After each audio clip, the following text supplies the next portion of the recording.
ప్రభునందు ప్రియులారా, ప్రభునామమున మీకు వందనములు. ఈరోజు మన ఆరాధనకు సహకారంగా కొరింథీయులకు రాసిన మొదటి పత్రిక 11వ అధ్యాయము 26వ వచనము. మీరు ఈ రొట్టెను తిని ఈ పాత్రలోనిది త్రాగునెప్పుడెల్లా ప్రభువు వచ్చి వరకు ఆయన మరణమును ప్రచురించుదురు. గమనించండి ప్రియులారా, మన ఆరాధనకి యోగ్యుడు, సర్వ సృష్టికర్త, ఆది సంభూతుడైన ప్రభువును జ్ఞాపకము చేసుకొని ఆయనను ఆరాధిద్దాం. ప్రభువు మనకు ఆజ్ఞ ఇస్తూ ఉన్నాడు. మీరు ఈ రొట్టెను తిని ఈ పాత్రలోనిది త్రాగునెప్పుడల్లా ప్రభువు వచ్చే వరకు ఆయన మరణమును ప్రచురించుదురు అని. దీనినే ప్రభు వల్ల అందురు. ప్రభువు వల్ల అనున్నది ఒక ఆచారము కాదు, ఒక జ్ఞాపకం, ఒక ప్రకటన, ఒక నిరీక్షణ.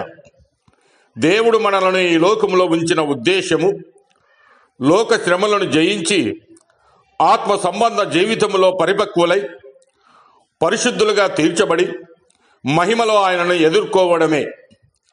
శిలువకు ముందు రాత్రి యేసు తన శిష్యులతో కూర్చొని రొట్టెని విరిచి పాత్రని ఇచ్చి తన శరీరమును తన రక్తమును సూచించాడు. ఆయన పొందబోయే శ్రమలు, మన కొరకు అర్పింపబోయే త్యాగాన్ని ముందుగానే ఆయన తెలియజేశాడు.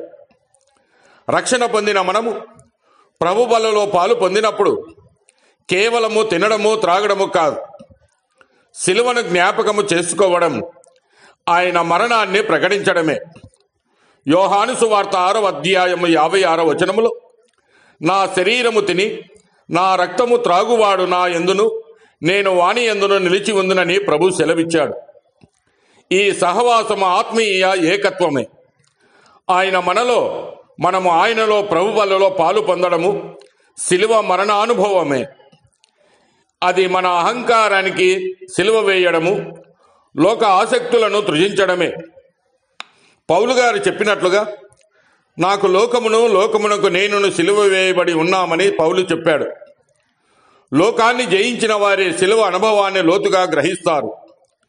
లోక మాలిన్యం అంటకుండా జీవించడము ఇహలోక జీవితము మీద మరణము, అది పరలోక జీవితము వైపు మార్పు.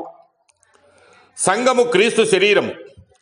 ఆ ఆత్మీయ పాఠశాలలో పరిశుద్ధమైన బల్లను పరిశుద్ధముగా భుజించిన వారు ఆయన మరణాన్ని జ్ఞాపకము చేసుకుంటూ ప్రపంచానికి ప్రకటించే సాక్షులు అవుతారు. శరీరముగా ఈ లోకంలో మరణించిన ఆత్మీయ సంఘముగా లేపబడిన వారం. మరణంపై విజయము మనకు నిరీక్షణ. కాబట్టి త్యాగపూరిత జీవితము క్రీస్తుతో శ్రమానుభవమే. కనుక ప్రియమైన సహోదరి సహోదరుడా, నీవు బల్లలో పాలు పొందడము క్రీస్తుతో మరణ అనుభవమే. ఆయన మరణమును ప్రచురించడము క్రీస్తుతో సహవాస అనుభవమే. దేవుడు మిమ్మల్ని దీవించి ఆశీర్వదించునుగాక.